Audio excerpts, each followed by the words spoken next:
வணக்கம். இன்னைக்கு கறி சமையலில் கம்பு உப்புமா நல்ல டேஸ்ட்டாக எப்படி செய்கிறதுன்னு பார்க்கலாம். இந்த ரெசிபிக்கு நான் கம்பு ஒரு 1/2 கப் எடுத்திருக்கேன். ஃபஸ்ட்டு நல்லா வறுத்து எடுத்துக்கலாம். ஒரு லோ மீடியம் ஹீட்லேயே நல்லா கோல்டன் கலர் ஆகிற வரைக்கும் வறுத்து எடுத்துக்கோங்க.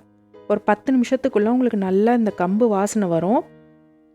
அடுப்பை ஆஃப் பண்ணிவிட்டு இதை ஆற வச்சு அரைச்சி எடுத்துக்கலாம்.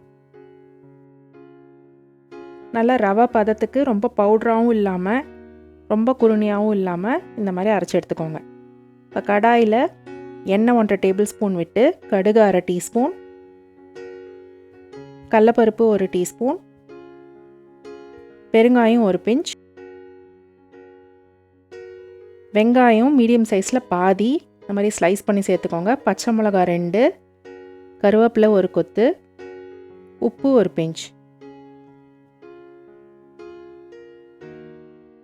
அதை லைட்டாக வதக்கி விட்டுட்டு இஞ்சி 1 டீஸ்பூன் இந்த மாதிரி தட்டி சேர்த்துக்கோங்க. இஞ்சியோட பச்சை வாசனை போகிற வரைக்கும் வெங்காயம் இந்த மாதிரி நல்லா ரோஸ்ட் ஆகிற வரைக்கும் ரோஸ்ட் பண்ணி எடுத்துக்கோங்க. கேரட் 2 டேபிள் ஸ்பூன் நறுக்கி சேர்த்துக்கிறேன். கேரட் வேகிறதுக்கு தண்ணி 2 டேபிள் ஸ்பூன் விட்டு மூடி வச்சு குக் பண்ணுங்கள்.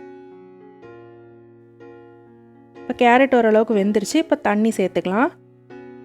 எந்த கப்பில் கம்பு எடுத்தீங்களோ அதே கப்பில் 3 கப் அளவுக்கு தண்ணி, 1/2 கப்புனா 1/2 கப் அளவுக்கு தண்ணி. உப்பு ஃபஸ்ட்டு 3/4 டீஸ்பூன் சேர்த்துக்கலாம். அப்புறம் டேஸ்ட் பார்த்துட்டு சேர்த்துக்கோங்க. மஞ்சப்பொடி 1 பிஞ்ச், வேக வச்ச பட்டாணி 1/4 கப், ஃப்ரோசன் பட்டாணியாக இருந்தாலும் ஓகே. இந்த டைமில் தண்ணி டேஸ்ட் பார்த்துக்கோங்க. உங்களுக்கு உப்பு கரிக்கணும் தண்ணி.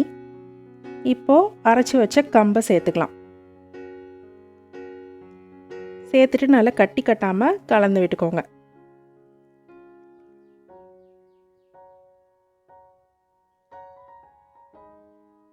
அடுப்பு தீயை குறைச்சி வச்சுட்டு நல்லா கலந்து விட்டுட்டு மூடி போட்டு மூடி வச்சுருங்க.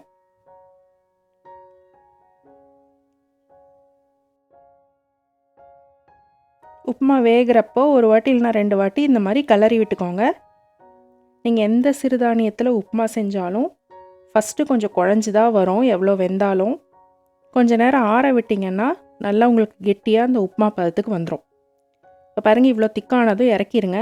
கொஞ்சம் ஆறுச்சுன்னா இந்த மாதிரி ஒரு பதத்துக்கு வந்துடும். செம்ம சிம்பிளாக செஞ்சிடலாம். சத்தான ரெசிபி. செஞ்சு பார்த்துட்டு எப்படி இருந்ததுன்னு கமெண்ட்டில் சொல்லுங்கள். பிடிச்சிருந்தால் லைக் பண்ணுங்கள். மறக்காமல் சப்ஸ்கிரைப் பண்ணுங்கள். நன்றி.